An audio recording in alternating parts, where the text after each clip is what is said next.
Hey friends, I'm not feeling great today, so I'm curled up with the cats on the couch, but I have information that I just really needed to get out to y'all, so I put on a wig and some lipstick, and here we are. As a lot of you probably know, because you saw Audrey and Nancy's video and Amber's post, we were able to do an interview a few days ago with someone who is close to Dan Glidewell and asked some questions. Audrey and Nancy have shared some information on that and what they asked. I'll clip it in here. Sorry, you hear the cats. The kitten is like, why are you on the couch filming, mama? Okay, I'm back after dealing with the cat for a minute. But what I was saying is I really wanted to ask the person if Dan had access to a dually or drove one. And they were like, yeah, you might have. You might have, because he had friends who had farm trucks that he was allowed to drive.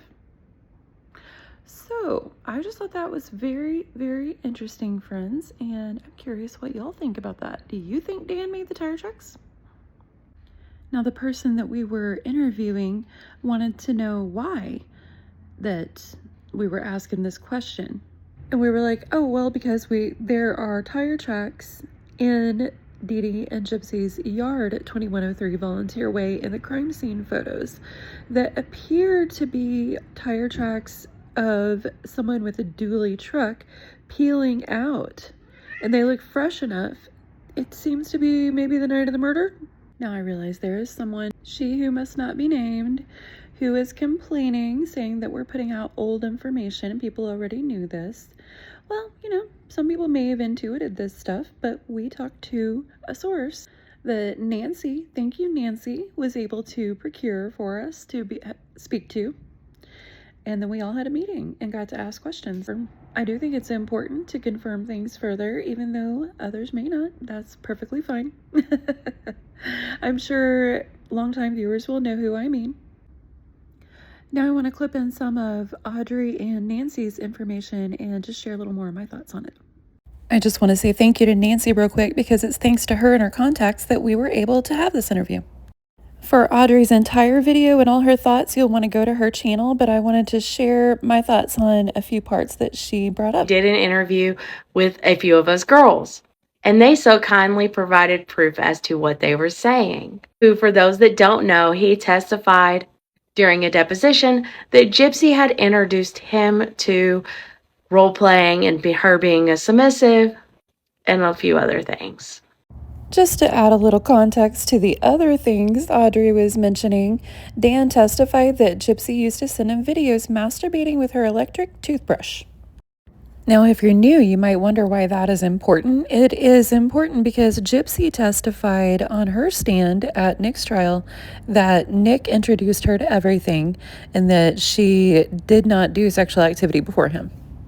Anyways, Dan sent this message August 22nd, 2024, and he said, remember the Gypsy Blanchard thing?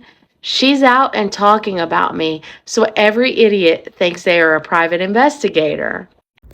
Now, the part I find kind of funny about this is that Dan openly chose to share this with this person that is close to him. He's not ashamed. And I'm not saying that in the sense that we definitely know he did anything wrong that he should be ashamed of, but he is clearly not ashamed of an association with Gypsy, which I just find weird, because we've all always thought it was weird that any man could be attracted to her the way she looked in that wheelchair. You know, friends? Is she claiming you're the dude she hooked up with at VisionCon? And Dan, without a doubt, confirms, I am, but the story is all messed up.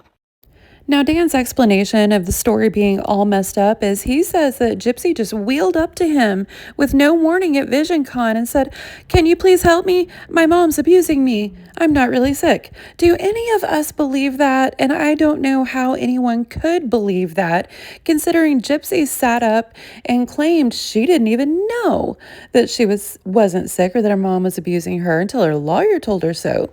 Now, we've seen Gypsy contradict literally everything, but that's one that we don't have anything from her past, from the FOIAs, anything that would in any way document that other than Dan saying it. And Dan has clearly decided to sanitize his part of the story. Can't blame him after, Gypsy went and did murder, but, why was he attracted to that? And this person says, bro, wow, I have been obsessed with that case. It's wild that you knew her. And he said, yes, I am that Dan. And here's just a better screenshot where you can see that. Again, it just strikes me as odd that even though this is someone that is close to, that he is acting so proud of being that Dan. You know what I mean, friends? So y'all, Dan just admitted they hooked up. But I took notes, and this is what the person basically had to say. They confirmed that Dan's personality type is that of a savior.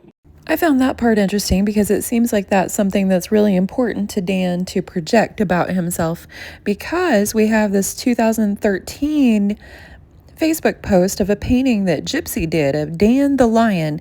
I was trying to find it in the FOIA docs and having trouble, so I went to TikTok. Thank you, Visions of Johanna, for having this available there. And that he does closely identify, or did closely identify, as like the Superman type. In April and May of 2015, just months before the murder, Gypsy was posting constantly about Superman on her secret Emma Rose account that supposedly was only for Nick Godejohn, but I suspect she contacted Dan on it too and just deleted all that before the evidence was preserved. However, this source, the story they got on this, is that Dan and Gypsy were in a hotel room. And that Dan took Gypsy to that hotel room at VisionCon because she just randomly wheeled up to him and was like, I need help. And so he took her to a hotel room to save her. This person also does say that that's a hard story for them to believe because of patterns in history. Now, we've known of a story for quite some time of Dee Dee catching Gypsy in a compromised position in a hotel room at VisionCon with an older man. I don't think that that is the incident that we're hearing about here. I believe she went to a hotel room with Dan at VisionCon another time. But that's just my understanding, friends. Let me know what y'all think in the comments. Their belief is that Dan and Gypsy actually probably met online prior to VisionCon, and they had scheduled a arrangement to meet up, kind of like she did with Nick in the movie theater.